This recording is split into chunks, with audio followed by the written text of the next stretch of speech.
Absolutely. So, good. Good morning, everyone, and thank you for joining us in our 12th session of the program that has attracted more than 3,200 audience to date from more than 20 countries. If you're joining us for the first time, I am Sultan Khatoum from Abu Dhabi Chamber of Commerce and Industry, and I'm delighted to welcome you to a very special session of Chamber Talk today. Well, why special?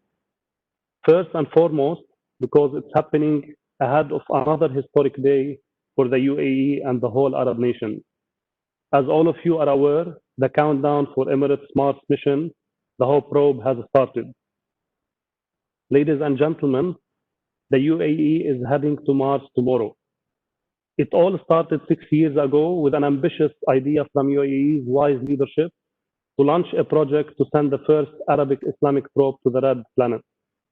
And here we are today, at the very edge of making the dream becoming true. A dream that probably we haven't dared to have before. A true proof that impossible is possible for a nation that took a unique pioneering path for development and growth and has successfully paved its way to the top of the ladder in just 4 decades. It is a moment of pride for all Emirati people, as well as it is for all of us living on the UAE soil. I can see myself 10, 15 years down the road, looking at the eyes of my kids and telling them, yes, you were at the heart of it when the UAE was writing modern history and recording glories. Yes, you were there when the UAE took upon itself to raise the nation's flag up high, and not in the sky, but this time in the space. The whole nation stands by you for hope and for bigger dreams. As we see in you the future, we see the explorers and the achievers. I want to take this opportunity and leverage Chamber's Talk space to thank the UAE, represented by its wise leadership and kind people, for all its contributions to the Arab and Islamic nations and to the world. A truly honest thank you from the heart for your diversity and inclusiveness, and for the exceptional experience you are providing for the 200 plus nationalities living among you. The session is also special because it tackles a topic that is close to the Chamber's heart and is at the core of our focus for the upcoming period. Family businesses have been and will always remain the backbone of our economy. It is a main contributor to the GDP and employment and represents the lion's share of the private sector companies. Among all the disruptions that the pandemic has brought with it was the need for a more resilient family businesses. It has brought to light the need for a better communication among family members and for more solid governance and succession planning, as well as proper contingency planning to mitigate potential risks that might arise during turbulent times. We hope that you will find the session insightful and helpful and refer to it as you go with your future planning. And finally, this is a special, of course, because of the team from EY, who have been in continuous collaboration with us in the family business space over the last couple of months. One of our latest areas of collaboration was before the lockdown in March, if I'm not wrong, where the team has extended to a group of our family business members an invitation to attend a 2 days conference of the Family Offices Forum in Dubai, organized by Prestel and Partners. Without any further delay, please allow me to briefly introduce to you the team who was behind EY winning the Wealth Briefing MENA Tax and Accountancy Firm of the Year award for 2017 and 2019. I will start with Ismail Hajjar, who leads the Private Client Services core practice of EY Middle East. Ismail focuses on assisting successful families, entrepreneurs, and family offices across MENA, managing risks and preserving wealth. He has been serving international families for over 14 years and currently acts as a trusted advisor to a number of successful families across MENA. Ismail is also a regular speaker in the GCC and beyond on topics related to family businesses and private wealth and the role of the family office. Our second speaker for the day is Abdullah Basiri. Abdullah is a manager in EY MENA Private Client Services, Family Enterprise, Family Office Advisory Practice. He has over 10 years of regional work experience, mainly focused around family ownership and corporate governance. And lastly, we have Shaima Haidar. who is an assistant manager in EY MENA Private Client Services, Family Enterprise, Family Office Advisory Practice. Shaima have diverse experience in that space and have won the Wealth Briefing Rising Star Under 30 Award in 2019. Before I pass it to Ismail, please note that you can also attend the session in Arabic on the link that the team just shared in the chat box. The session is also recorded and can be viewed later on Facebook page or through live streaming as we speak. Ismail and the team would welcome your questions during the session and will make sure to address as much as possible of it during the last 15 minutes of the session. Ismail, it's all yours. Thank you very much, Sultan. And before we start, I would like to thank His Excellency, the Director General, the Deputy Director General, Sultan, and all the team at the Abu Dhabi Chamber for giving us the platform today to give that presentation to their members. And I understand that the audience go beyond their members and share some lights on topic that is critical, and it's not, let's say, critical because of the current environment. I think it is a topic that is anyway critical, given that family enterprises represent and generate over 80% of the region's GDP, but it's probably even more critical today, given what's going on in the region and what's going on around the world. Through our work with over 100 regional families, we have observed that protecting the business is not enough, and that protecting the family is equally important to the survival and growth of the business. And that's why we selected that title, Protecting the Family to Protect the Business. This webinar will discuss this theme through 4 sections. The first section will be presented by Shaima and is looking at the impact of the pandemic on family enterprises with a focus on the region. 2 and 3 will be presented by Abdallah and include tools for you to better understand family and family enterprise dynamics. 4 consists of a list of practical actions that family business owners should consider. The webinar is expected to last around 40 minutes, followed by a Q&A session. So if you have any questions, you can write them through the chat during the presentation or after the presentation, and someone will make sure that the chat is monitored so we answer your question. Over to you, Shaima. Thank you, Ismail. Indeed, before we start with the impact on family enterprise during the pandemic, we would first like to give you an understanding of where family businesses stand in our economy. Nearly 90% of businesses in the Middle East are family owned, and they make up 80% of regional GDP. Family business actually employ around 70% of the private sector workforce in the GCC and collectively generate $100 billion, which contributes to 75% of the private sector economic activity. So overall, the UAE is a nation built on the backbone of family businesses. But some of these early entrepreneurs of the country started the businesses in different era where larger number of them are struggling through the pandemic. We believe that these family businesses need to take action to survive and thrive, because these are the foundation of the country's economy. And it is these businesses that create jobs and services that really give back to our local community and economy. We owe it to them to try to help them be as successful as possible. Moving to the next slide, we present an interesting fact about the UAE. The UAE is a home for the billionaires, and the UAE is actually within the top 15 countries of the world in terms of the number of billionaires, with 47 billionaires in 2019 and representing a combined $163 billion of wealth. Not surprisingly, most of them are actually business owners. Now focusing on the impact on family enterprises, As the COVID-19 swept across the globe, we saw that nearly 90% of family business noted a negative impact on their businesses.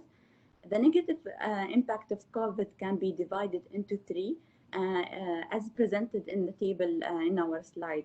The immediate impact that some families are fighting with major decline in revenue, others are dealing with a stressed supply chain, and most of them are feeling the uncertainty as they make quick decisions that will shape their future. On the other hand, the implied impact on family businesses is that some are witnessing shortage in liquidity, others are in realization that their services or products are no longer relevant, and some families feel isolated and lose the relevance in the new normal world. Now, moving to the long-term impact, the change in the air and consumer behavior created an insecurity among family business owners. There is also the most important part is that there is the cultural shift in people behavior and changing dynamics in the family culture, impacting the relationship due to social distancing and government-imposed lockdown. Having said this, a survey conducted states that 29% of family businesses have seen some negative impact on family relationship, while 24% of them have seen positive impact. On that note, turning away from the negative impact, let's look at the positive impact of this unprecedented time. So there are four main positive we have identified. Firstly, we have seen that businesses adopted agile and accelerated operational change in processes to tackle the crisis. Secondly, businesses embrace technology drastically. For example, companies are exploring different models of social interaction among employee and stakeholders. Thirdly, we have seen that families have been successful in coming up with new business models and have been considering reshaping their asset portfolio for better efficiency.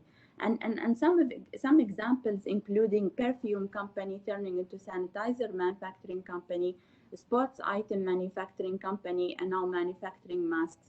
So the fourth positive impact have been identified that the crisis have forced companies to look into the existing talent pool and redefine roles and responsibility. Having said this, the ultimate impact of the crisis will be determined and shaped by how the owners respond to the situation. And it's very important to remember that the objective of family business go beyond financial returns and includes family legacy, reputation, and consider the complexity of the family. This will be discussed more in the next section by my colleague Abdallah. And now let's move on to look at some specific industries that have been affected by the pandemic. As you can see in this slide, based on the global market performance during pandemic, because of the change in demand and supply, family business portfolio focused on real estate have been predicted to be sinking in the pandemic. Restaurant, groceries, and bank, which have had medium demand, are what we call swimming in the pandemic, while the serving industries are the one which are based on e-commerce.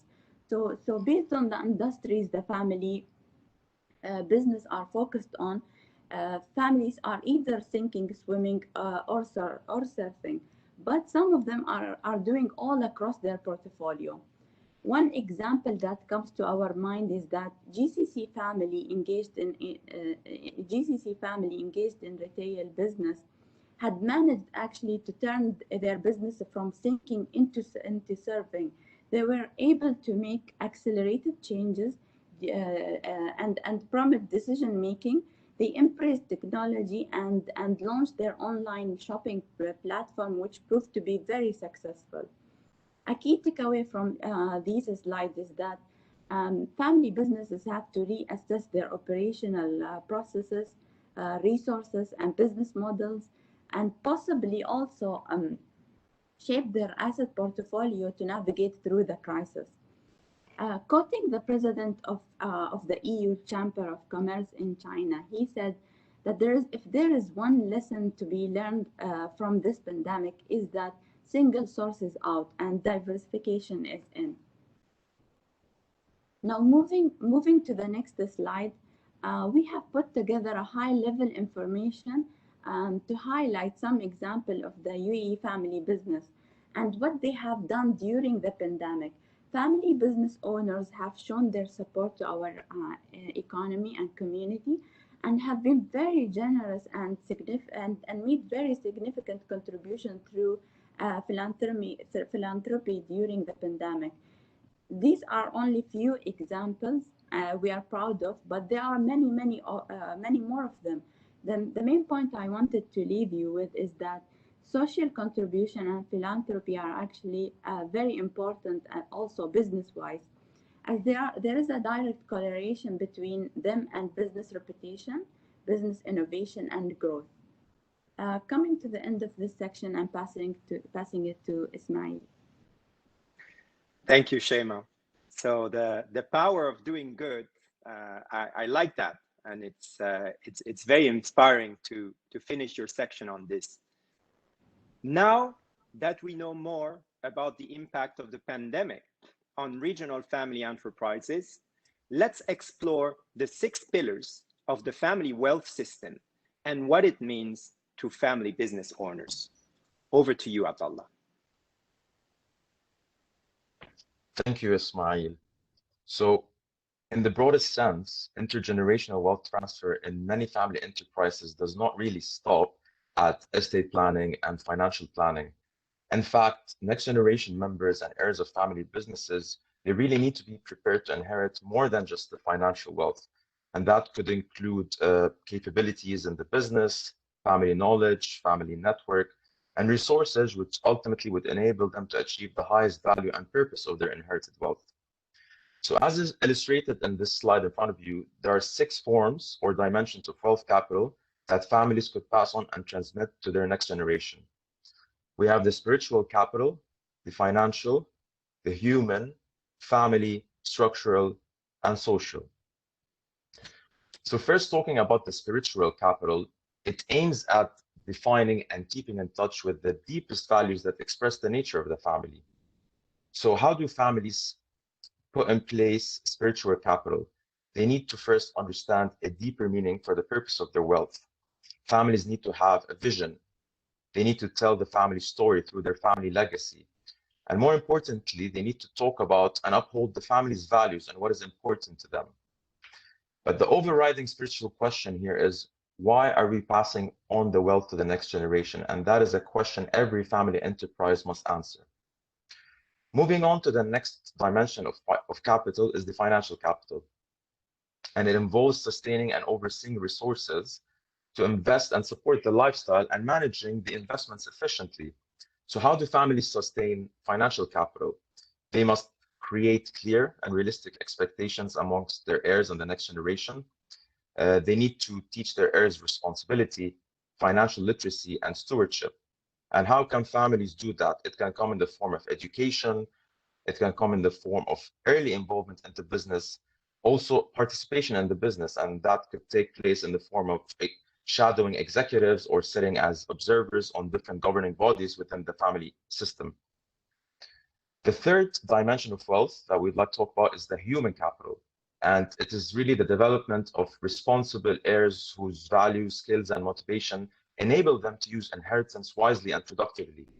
And that is typically developed when families have age-appropriate discussions about money with their heirs, and that involves talking about values, about saving, about spending, and perhaps also about charity and how to share back to the community. Families also could build self-esteem in the next generation independent from their wealth. And they could do that by encouraging next generation family members to have personal experiences outside the family realm, be it internships or through their suppliers or anywhere outside the family business system.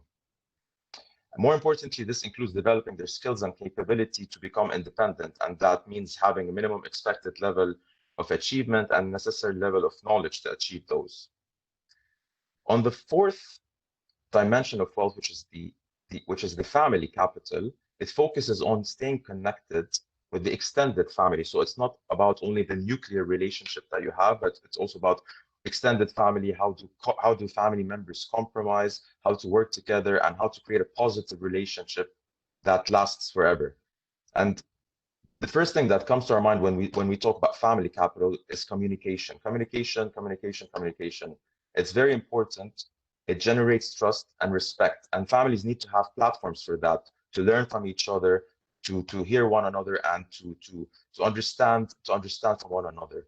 And basically, families need platforms to do so, such as family councils.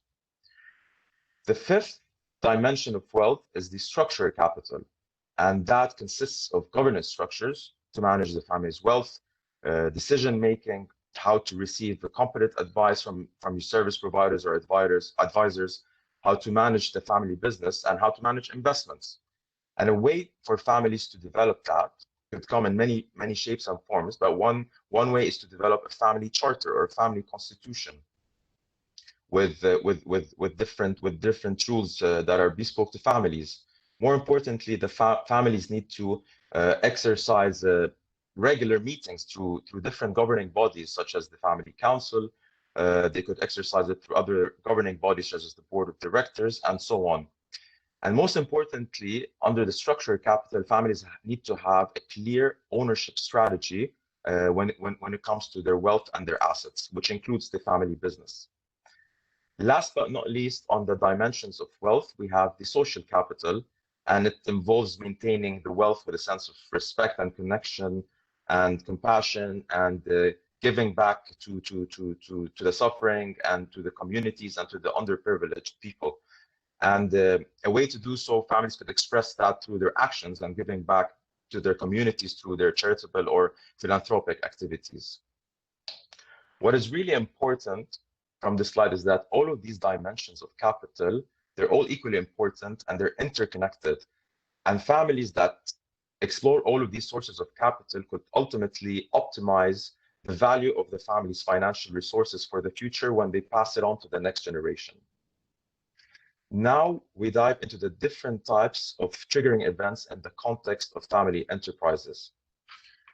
So there are typically 4 types of triggering events, namely family triggers, business triggers, wealth triggers, and philanthropy triggers. And from our experiences with our clients, all our family projects started with a triggering event. Today, pandemic, qualifies as a triggering event as well. But it's not only a trigger in itself, because it could act as an activator or an amplifier for many other triggers. One example that comes to our mind is through a family business that we interacted with. They were involved in the retail of garments, and they were dealing with distributors worldwide. Now, as a result of this situation and this crisis, they had to reshape their business. They had to reshape their capabilities because they need to enhance their efficiency and they need to accommodate the changing consumer behavior. So they turned their garment manufacturing business into a business that manufactures PPE equipments.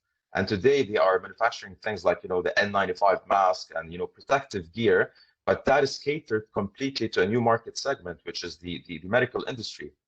So what is important to remember is that family enterprises face triggering events constantly, and they need to be equipped to handle the challenges that surface as a result of a triggering event. So from the 6 dimensions of wealth that we discussed in triggering events, let's shed some light on the family business systems in the next slide. So as you can see in front of you, from an academia standpoint, the first attempt to frame family businesses in theory came in the 1980s from Renato Taguri and John Davis at Harvard Business School. So they developed the 3-circle model whereby family businesses are framed as 3 interlocking systems, namely the family system, the business system, and the ownership system. Now, the importance of the overall family business system is that it highlights that the systems are overlapping and separate subsystems, each one with its own goals, values, and development. So today you could be sitting in one of these circles, or you could be sitting in all of these circles simultaneously. And depending on where you stand, you would have a different agenda vis-a-vis the overall family business system. Now, this three-circle model was not entirely complete, and arguably it neglected one important aspect of the family business system, which is the wealth system. And thus, that's why it is extended on the right-hand side to the fourth circle model of the family business system. What is important to note here is that there are many stakeholders within the family business ecosystem, each with their rights, their responsibilities, and their objectives. And the alignment of these interests would enable the overall family business system to thrive.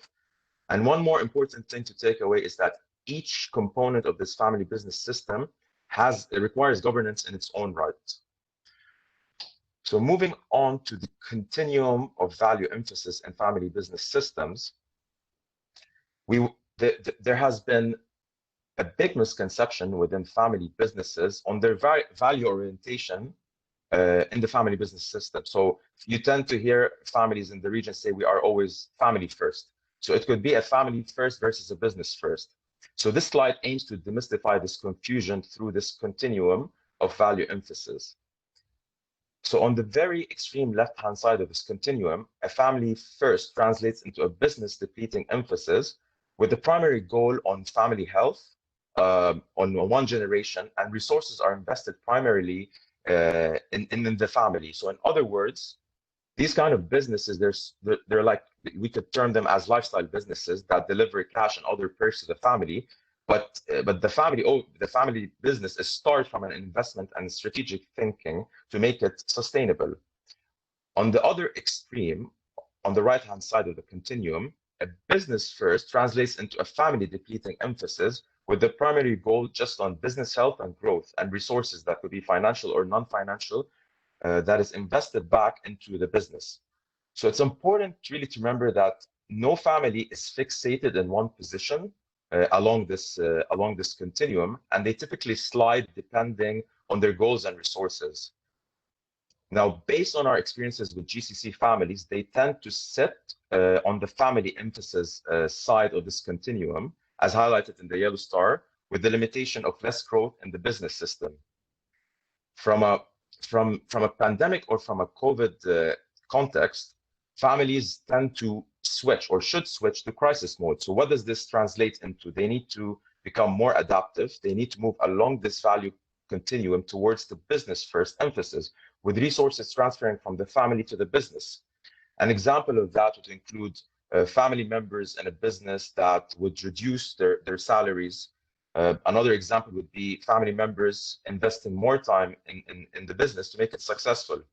And then post the recovery, the slide in this continuum could move back to family first, or ideally on the balance side. So moving on now to the stages of family wealth evolution, just to touch on that. So as you're all aware, families undergo different stages in their life cycle in terms of their family wealth evolution. So family enterprises are constantly moving in their cycle, and the nature of the family system changes over time. There are typically four stages in the cycle. So as depicted in front of you, there's the owner-manager first generation level. This is followed by the siblings partnership at the second generation level. Consequently, this moves to the cousin consortium at the third generation level, and ultimately to the family enterprise for the fourth generation level and beyond. Now, in terms of looking at GCC families today, we believe they sit between the siblings partnership, second generation, and the cousin consortium, third generation in their family wealth evolution. And what's important to note here is that every stage of the family wealth evolution requires a different level of focus from a family ownership and management and governance standpoints. So since we brought up governance, I think moving on to the next slide, I think governance in the region have been, in a way, widely misunderstood, as it's only perceived as either family or purely corporate governance only.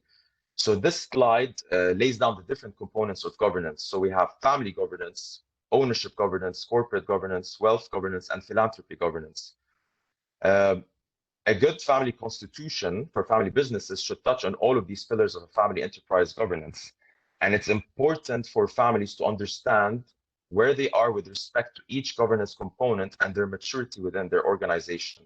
So a key takeaway from this slide would typically highlight that each form of this governance is important in its own right. They're all equally important. However, depending on the challenges faced by your family needs to identify and prioritize which relevant component of governance they need to look at first. I'll turn this over now to Ismail. Thank you, Abdallah. Thanks to Shaima and Abdallah, we've learned a lot about the impact of the pandemic on family enterprises, which sectors are swimming, sinking, or surfing. I'm sure you won't forget that, and the power of doing good. We also better understand now the sixth pillar of wealth and the various components of governance. But there is one important consideration that has not been addressed yet. What can you do to protect your business during this pandemic? And we've tried to answer this question with a list of 10 actions that each family business owner could undertake.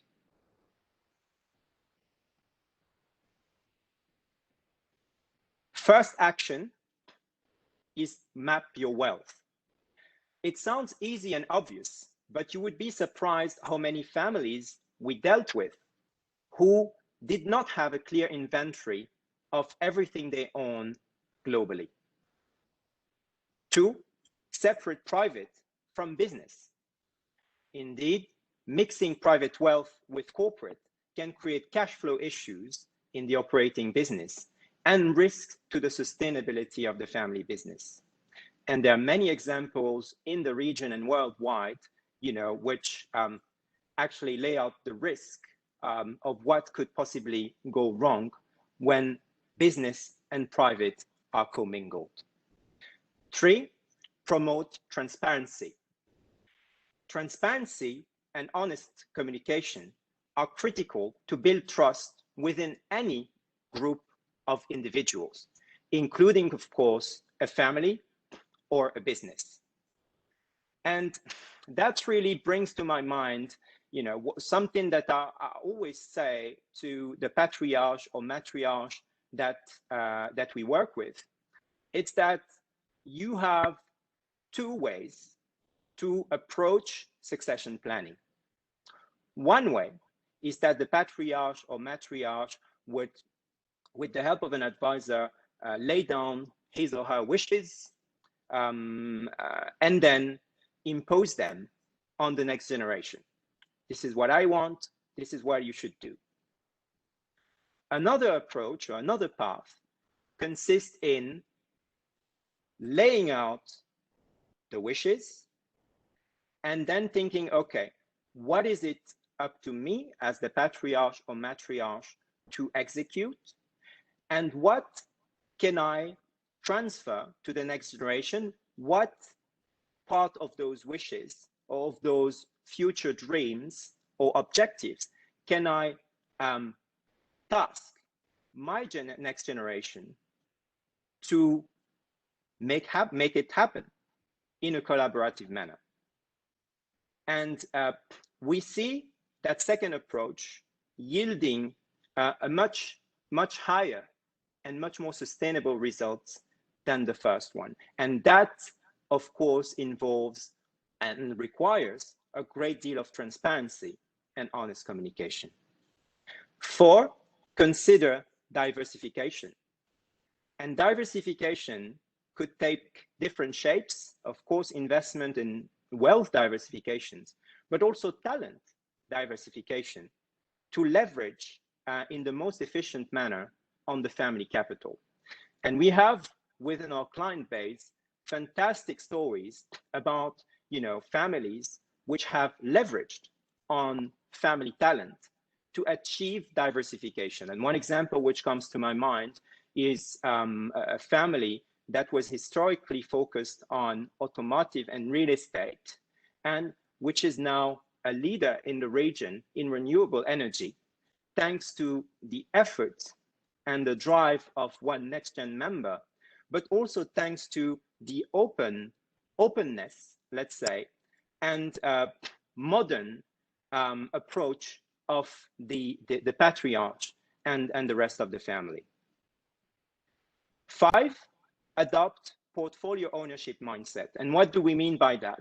We mean looking at the family's total portfolio of businesses and investments in a combined manner as one in order to take strategic decisions. Some patriarch, matriarch might be too emotionally attached to one business and think, oh, if that business fails, or if I sell that business, it means I failed. It means the family business failed. It means the family failed. And that is a misconception that does not exist. Let's say if you take portfolio ownership mindset, because your success is defined by the success and the growth of the portfolio as a whole, and not one individual business. And if you look at the most successful families in the past 100 years, their first business is not necessarily still alive, first of all, and it's not necessarily the most successful today. And that, again, is about detaching emotions from the business to expand and look at things that we didn't do before, particularly with a focus on the so-called surfing industries and the economy of the future. 6, develop future leadership. And it's about preparing the next generation to be resilient in future crises and teaching them how to collaborate, how to work together. That is fundamentally important, and that is often forgotten, unfortunately. And it's never too early to start. We've helped families building plans that literally start at preschool children, going all the way to young adults. 7, stress test existing governance systems. And I would argue that it's not only about stress testing existing governance system, that it also expands to the ownership systems, the wealth systems, and even the family systems. And change is constant. So it's not because you've hired an advisor and you have a beautiful family constitution and you think everything is okay, that everything will continue to be okay, in 1 year, or that this beautiful construct that you've built has not been shaken. The foundations have not been shaken by the pandemic. So change is constant, and it's always about, as you go to the doctor, checking on a regular basis and stress testing those constructs to make sure that they still meet the initial purpose that were assigned to them. And if you do not have governance systems, well, again, it's never too late to start. And a good start is to start thinking as a family in a collaborative manner at the creation of a family constitution. 8, foster entrepreneurship. It's about keeping it alive. And I'd like to share one thought. A lot of individuals and a lot of next generation family members in large businesses, they often forget that at the beginning of every business, regardless of the size, there was an entrepreneur. So in a family business, 2, 3, 4 generations ago, there was one man or one woman who created the business. And it's about reconnecting with the values of that person, understanding what made him or made her successful, and connect really those values, those skills with the new generation, and inspire them and incentivize them to succeed. And the family office, Al Maktab Al Aila, can play a really big role in doing so, as well as, you know, the family council that some of your families may already have. But there are a lot of initiatives that can be mentioned here, and that we saw, you know, families undertaking to keep the fire of entrepreneurship alive. 9, well, minimize business liabilities. This can be achieved through renegotiating financing terms or repaying debt. Of course, debt is really not a good friend in a pandemic. Reducing non-essential overhead costs, and deferring, reducing, or terminating shareholders' distributions. And 10, switch to crisis mode. And it's about being adaptive and moving along the value continuum, as Abdallah described, from family first towards business first, with a resource transfer from family to business. And the examples are numerous: reducing salaries of family members, investing more time in the business to make it successful, for instance. That slide could be just a temporary measure, and a return towards family first emphasis or more balanced approach should always be made possible, if that is the vision of the family for the future. On that note, this marks the end of our presentation today, and we are going to move on to Q&A. I think Sultan and his team are going to manage the questions. It was an absolute pleasure to make that presentation, and I hope that you found it insightful and useful. Thank you, Ismail, Abdallah, and Shaima, for the very interesting content. I just want to, before we pass into the questions, Ismail, I just want to highlight that, I mean, among the names that you've shared for people who have contributed in philanthropist activities, there are a couple of names that probably are not there, and excuse us for if we missed anyone. So this is just was an example of it, just to elaborate the point. I've received a question on, so you've referred across the whole presentation about next generations, how it is important to engage them. So how do basically family business can engage next gen family members that are not active in the family business?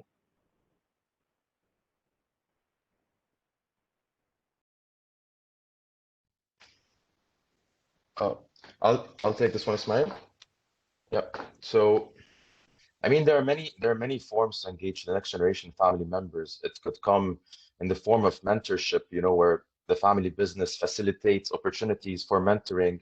For example, assigning a buddy for a family member who's not active in the business, and that buddy could pair with the family member who could be working in the business, and help them in realizing what are they passionate about, and how to go to the next step. Another way of engaging them is through training. So some family businesses, they develop some like tailored learning programs for the next generation away from their family business to provide them with different experiences and skills, and also it could be within the business through internship programs and rotational programs, which allow them to learn at an early stage about the family business. A third one that comes to my mind is entrepreneurship.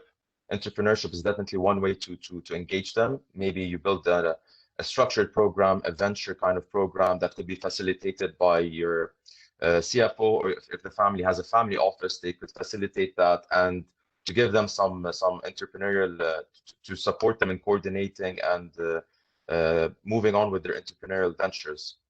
An important one would be as well to involve them in philanthropy. So family members who are not, let's say, active in the business or are passive, might be pursuing something else in their life. But one way to give them the sense of belonging is to typically get them involved in families' philanthropic activities, and they could possibly, helping the family, seeking some charity causes, or being involved in some sort of a committee with the family to achieve that. And one last point here would be focusing on the family, which is basically family affairs, and family members could be involved in overseeing family affairs, and that could be a role they could take. It could be as simple as planning family activities or the annual retreat of family members that could be coordinated. So I hope that answers your question.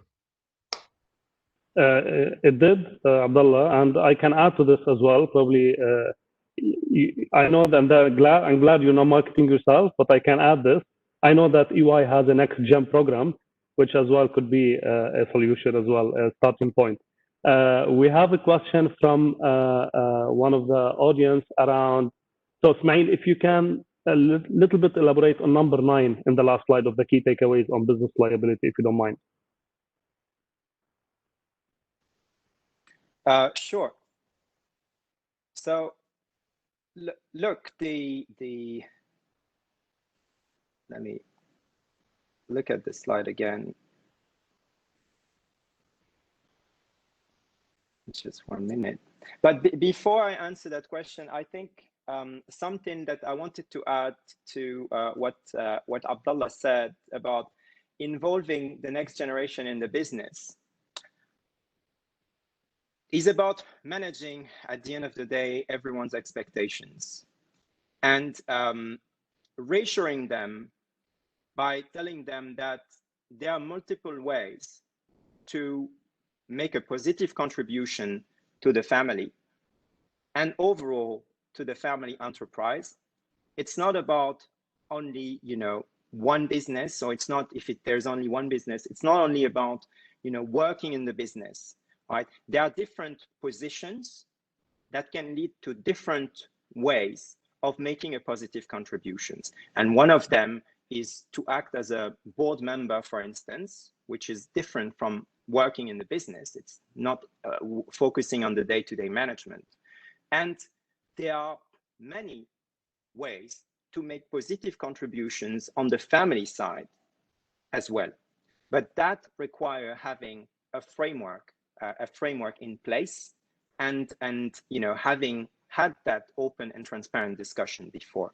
So point 9 was about the minimizing business liabilities. Well, indeed, where to start? Well, I would argue that you should start by understanding the current status of those business liabilities. And again, referring to what we hear, in the news, it's not always that simple. And don't trust only one person, I would say, right?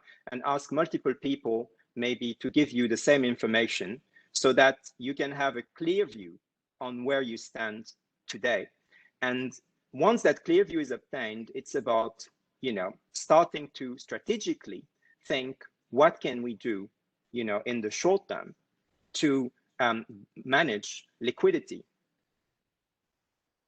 And there, I refer to what I said earlier. I mean, if there is debt, let's try to get rid of it or renegotiate at least the terms, reducing non-essential overhead costs. And it's about, taking a hit also as a family and thinking, okay, can we limit our benefits temporarily, right? And of course, we will resume these benefits, inshallah, in the future. But temporarily, let's limit those benefits, move on to crisis mode, move on to, business first approach. Maybe it's not who you are, but maybe you have to take that path for a little while of the journey, and then you'll go back to the path that really is aligned with the values of your family. Thank you, Ismail. And this is like this as well interlinked with the assessment around core versus non-core as well. Like this is an area which, because at the end of the day, there are other side of the party. These days, people are leveraging potential opportunities, and it could be an opportunity for you as well to divest potential non-core businesses or non-operating businesses. And by the way, you've mentioned something which is directly relating to the next question, crisis mode. So considering the overall present business environment, Khaisar is asking, what's the best way to switch to crisis mode? I think there needs to be an alignment within the family, especially in the GCC, the Emirat. There are always multiple stakeholders in a family business, especially if the family business has moved to the next generation, to the second generation, is no longer founder generation. And of course, there are always conflicting views, right? People think we should go left, others think we should go right. So I think the very first step would be to try to align these views by, putting the relevant stakeholders around the table and, maybe bringing a third party if needed to, educate them about what's going on right now and what could potentially be done, right? And again, I refer to the previous question, right? Family benefits, it's always very controversial, but it has to be put on the table, right? Can we sustain those family benefits in the short term because of what's happening right now, right? Can we, and that's of course very, very important for all Emirati businesses and GCC businesses, how can we protect our employees? Because they're part of the family. How can we protect them? What are the measures we can take for them to participate to the efforts, but for them not to suffer? And I've seen, for instance, family businesses who were really hit very bad because they were in sinking industries. And they had to cut the salaries, and they did. But they created, for instance, food deliveries. So they maintained a very basic salary, right? I think it was, in that example, 50%. But then to compensate that for their most fragile staff, they actually organized collection of food and delivery of food to all those employees. So at least, they didn't have to worry about, food. And I know also that in certain cases, they helped with accommodation to make sure that at least the most basic needs of their employees were protected. And I mean, I could go on and on and on to talk, to share stories and to talk more deeply about, what could be done, of course. But I'll refer to what I said earlier. The very first step, I think, is to have alignment within the key stakeholders. And typically, indeed, I've seen that bringing someone external to the family to educate and facilitate the discussion helps, because it incentivizes participants to leave the emotions at home and to focus really on the business and on surviving and hopefully repositioning the business to make it thrive in the future. Thank you, Ismail. There are a couple of very interesting questions, honestly, and I wish we can take them all. So I don't know if we can move on quickly so we can address as much as possible of it. So one question around the family charter. So what does the family charter or constitution generally comprise of? Okay, that's a very good question, actually. So, I mean, typically the ingredients of a family constitution, it's very comprehensive and it's unique. I mean, every family, depending, like we said before, on their maturity, depending on where they stand, they need to professionalize a certain specific component of their governance. But overall, I mean, a comprehensive constitution needs to have guiding principles, like their purpose, their statement of their purpose, their vision, their values, the code of conduct of the family, and then defining what does family mean, what does family membership mean. It could have topics such as what are the assets of the family?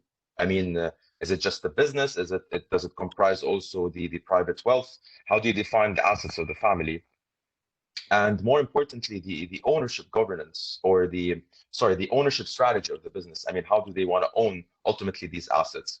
So it could be a combination of these topics in addition to possibly estate planning kind of topics that could be included, such as, do family members have wills? Do they have designations, power of attorneys, and so on? So that's one big chunk of a constitution, and then the other elements really touch on all the governance components that we discussed before with respect to family governance, the family council, next generation development, family entrepreneurship, and then on ownership matters such as families that want to exit. We have rules around exiting and valuing the business. Do we have profit sharing policies and dividend policies? And of course, on the business side, do we have what are the rules around membership on the board? How does the board function? What are the dynamics, responsibilities, voting, and so on and so forth? And of course, last but not least, there's the element of wealth governance. So families that are mature enough to have covered all of these elements would typically focus as well on incorporating some wealth governance policies and procedures, which could come as the second subsequent and logical stage after developing a family charter. Ultimately, there is no right or wrong. We believe that every family is in different life cycle and is facing different challenges and has really bespoke needs, and accordingly, such documents or constitution should be really customized or tailored to their specific needs. So I hope this gives an idea about. It did, and honestly, it's a very comprehensive answer as well. And I mean, let's face it, as you said, there is no right or wrong. There is no secret recipe, I would say. And there are several examples in the market which we can see that families have probably adopted family constitution and yet failed. So can you please tell us what would be the main reasons behind this?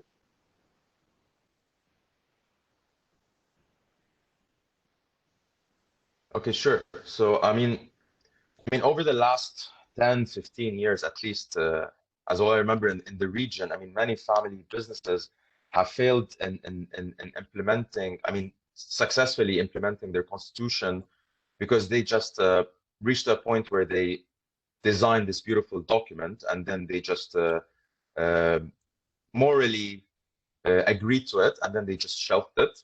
And that's what we do not want to achieve. And is the reason why so many failed, because only when a specific trigger came in place that we discussed in our earlier slides in the webinar, they decided that they want to revert back to it. But unfortunately, it was not relevant anymore. And we always like to think that professionalization of family businesses or institutionalization of family businesses it's not something that's fixed. It's a journey and it's constantly changing, and families cannot expect rules that are designed at a point in time to be constantly relevant and applicable. So the only way to go around this and to make this successful is to give life to such family rules. And the way to do that is that it definitely needs to be incorporated within your ownership framework.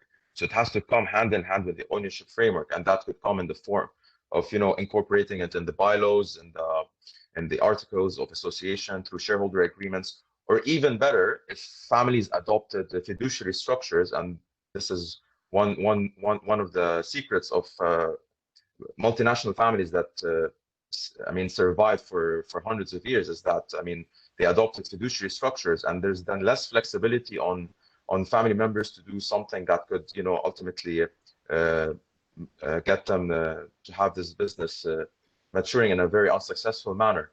So I would say revisit this constantly, have a professional setup to oversee it, perhaps a family enterprise governance officer within your organization, or a role for the family office could be is to ensure that all the rules are continuously applied, and that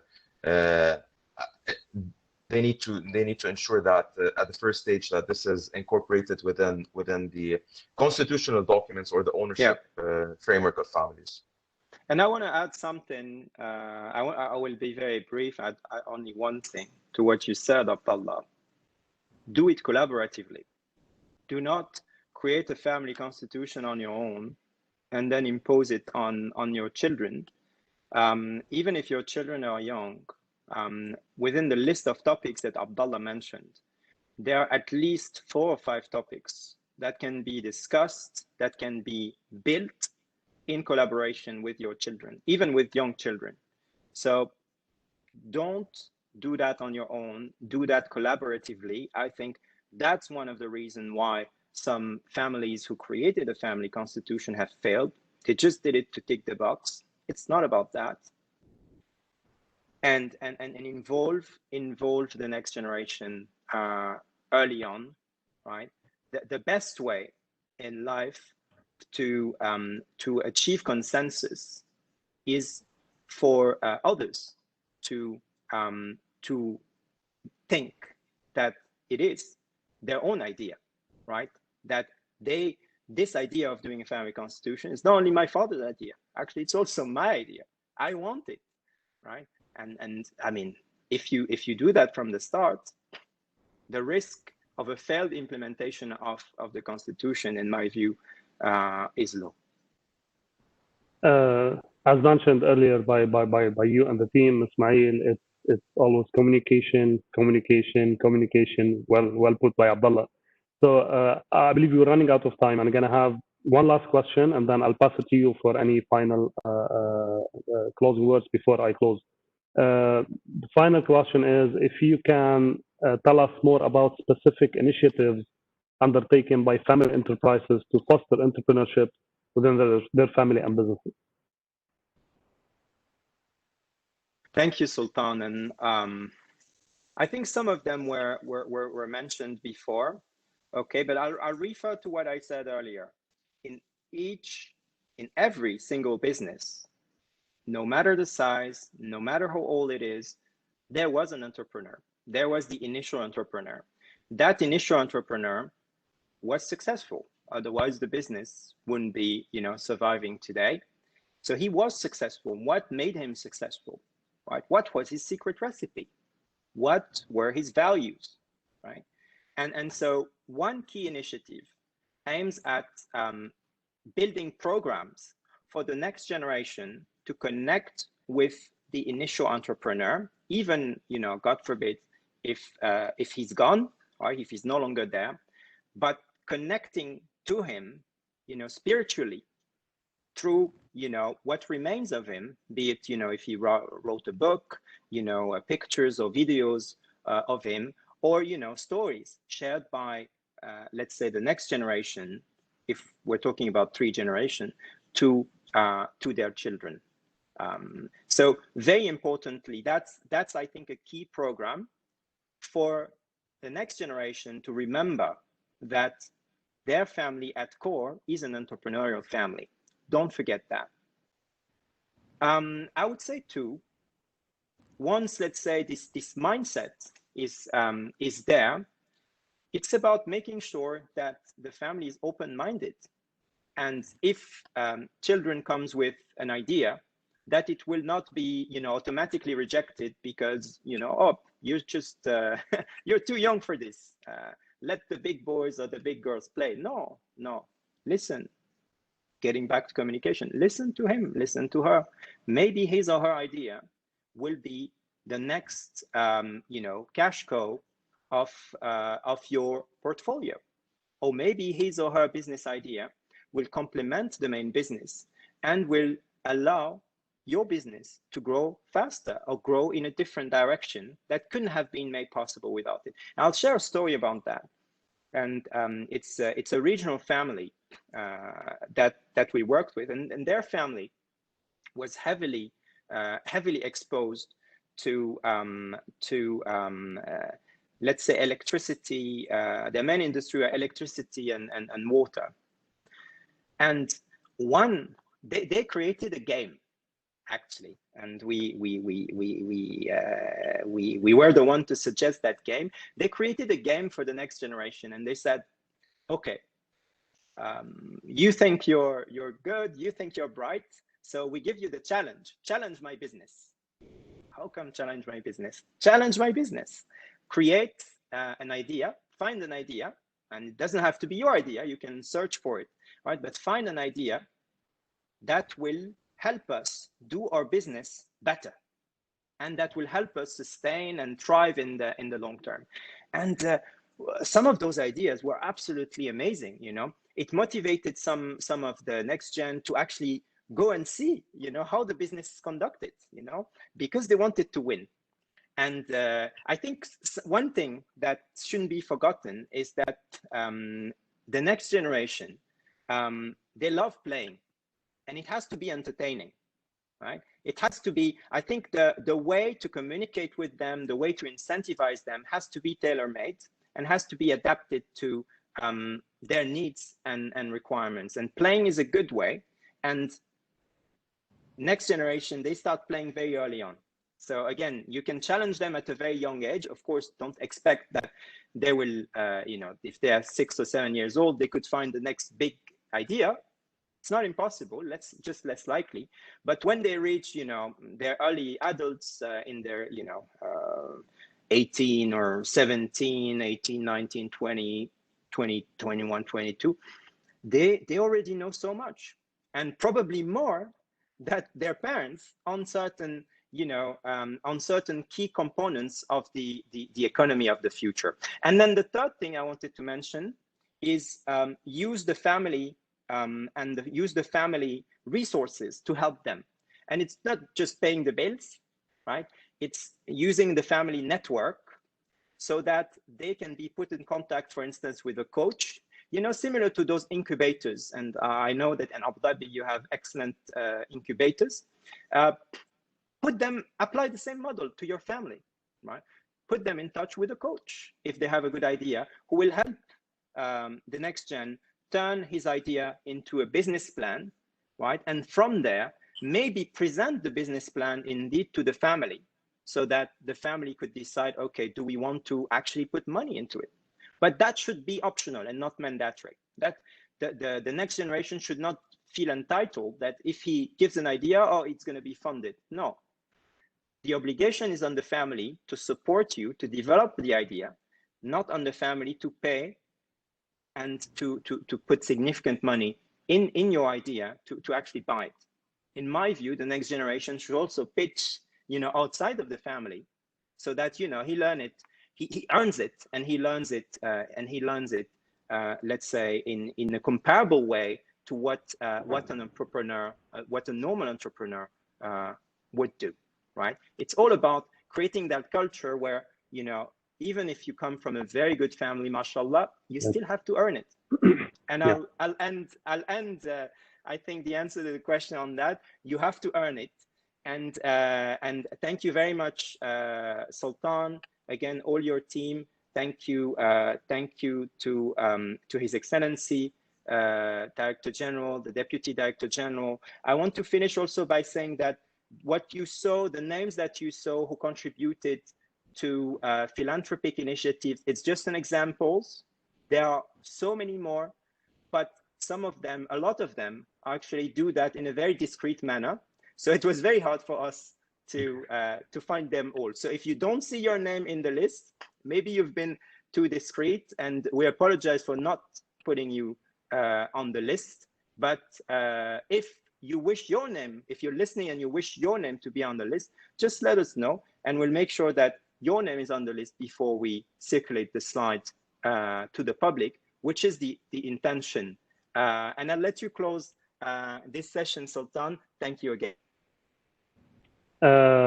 Thank you, Ismail. I want to thank you again and the whole team, and thank the audience for, we're already 12 minutes ahead of our scheduled timing. This is the second time or third time that happens with us, and mainly because of the topic is something very interesting. It's close to me personally, and we can go like another 3 or 4 hours, but it is what it is. We have to stop here.